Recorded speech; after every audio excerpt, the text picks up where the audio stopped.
Want to know the hardest part of a brand new regime? You gotta rewrite the rules. Because whether we are aware of them or not, we as fans do watch a product, and after a while things just get stuck in our subconscious to the point we just kind of expect it. I mean, take WWE in 2016 onwards. Vince McMahon just decided to advertise matches means nothing when he turned up to the show and go, I'm going to completely rewrite it. And while we were annoyed to begin with, after a while, you just do shrug emoji and you think, well, it's gonna happen, so I may as well not be disappointed. And that's not the way. If you think you're gonna get something and you give something your time, you deserve to get it. It became commonplace though, and while I have no idea what Triple H's thoughts on all of this were, of course he was always going to bring his own brain to all of this, which meant one fateful day in 2023, he almost pissed everybody off. Why?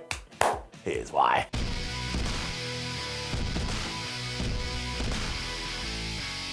I mean, let us start with those advertised matches, because in 2024, as I am recording this video, if you get told that you're going to see Braun Strowman versus Bronson Reed, you know you can put your butt in a chair, and damn it, you're going to get two big men slapping man meat. So I'm a huge fan of this, and it pleases me, but don't worry, I'm not going to cast aspersions on that, and instead we are going all the way back to 2023, the little show known as WrestleMania 39. Now, people were so focused on the main event, which was Cody Rhodes versus Roman Reigns for the Super Duper Whooper WWE title, that when Cody lost, well, I can give you my own personal experience, we went and did ups and downs out of SoFi Stadium.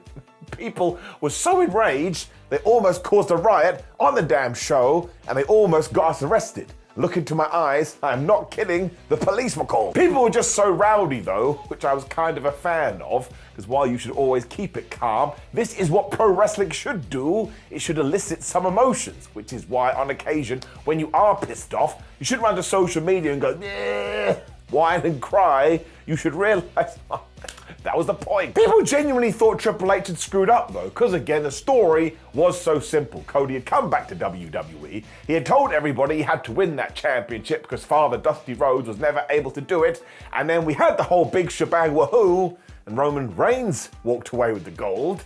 The hell is going on? You also had the fact that Roman had held that title since 1976 and the fact that Rhodes had come back from a pec tear. Listen, I'm always the guy that's like, let things play out. But even I was like, if we don't rectify this at some point, you're gonna have to go back to that evening and declare, well, this was a massive, massive mistake. Now, I still think that's okay because it's just wrestling and it shouldn't ruin your life.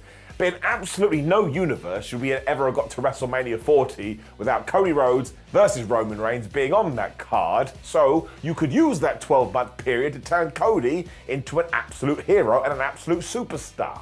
And damn it, as I talk to you, post all of this, that's exactly what WWE did. It also helped Roman in many ways too, because he became this legendary figure. And I know the criticism is, well, post WrestleMania 39, Roman Reigns didn't need that belt for any of the narratives he was in. So what? He still had it. You can argue that made it even better still. This is when we go back to the opening of this video, and I totally understand why people were panicking because of the old WWE. Let's go back to Mania 34, which is kind of a similar situation. We had Roman Reigns versus Brock Lesnar, and this was during a period when WWE had gone, nobody really likes Roman, but we're gonna push him anyway, so fine, just do it. Pull the trigger and have him beat Brock. But instead, just to trick us, or because management was scared of a backlash, they kept it on Lesnar. And what did Brock do after this match when he went through the gorilla position? He took that title and he threw it at Vince McMahon. He too was pissed off. And the other problem was that everybody knew the big dog was going to get it anyway. So why don't we just get this done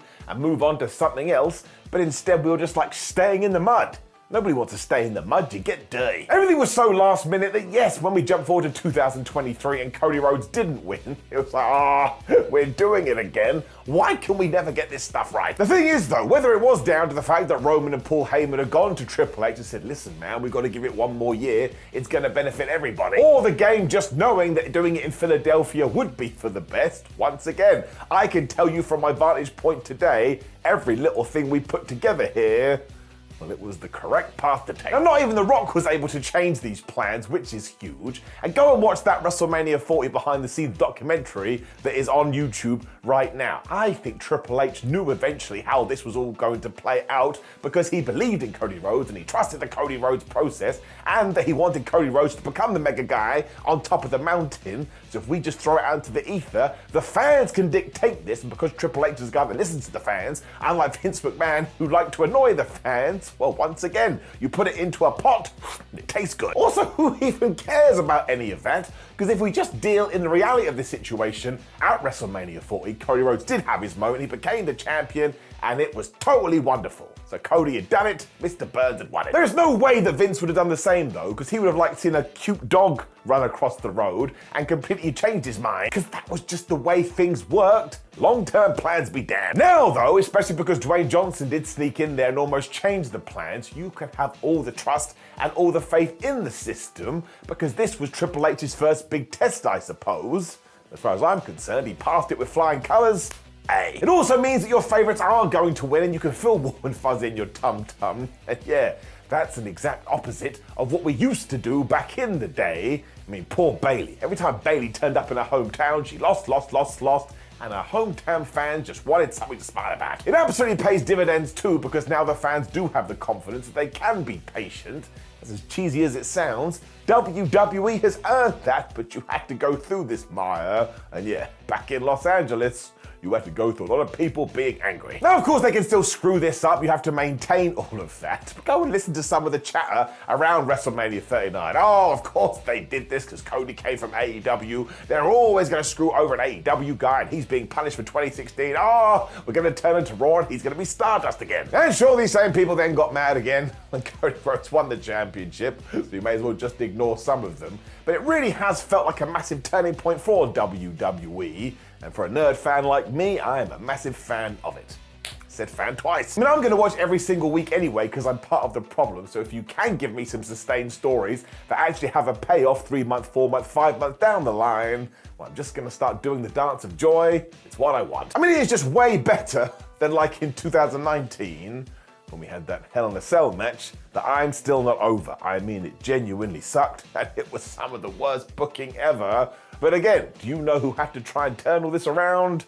His name is Hunter Hearst Helmsley. He was the heir apparent. And it wouldn't surprise me as well that if you were a fly on the wall during that time, even Paul Levesque was going, what are we doing? This is so dumb. Because he's basically booking WWE in the most sensible way possible. I'll let you in for a little secret, my friends. Sensible booking means sensible stories, and sensible stories are a couple of thumbs up. So once again, this doesn't mean all of a sudden they're allowed to go crazy or start annoying their fan base. But I also think over the last couple of years, we should take all this evidence in. Once again, I'll use that word.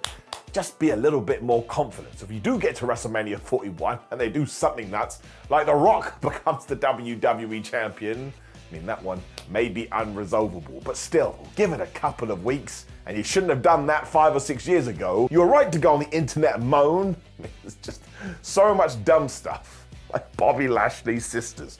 Who was that for? Someone drop me a comment below. Who was Bobby Lashley's sisters for, or when we put Sami Zayn in an electric chair? Oh man, it kills me.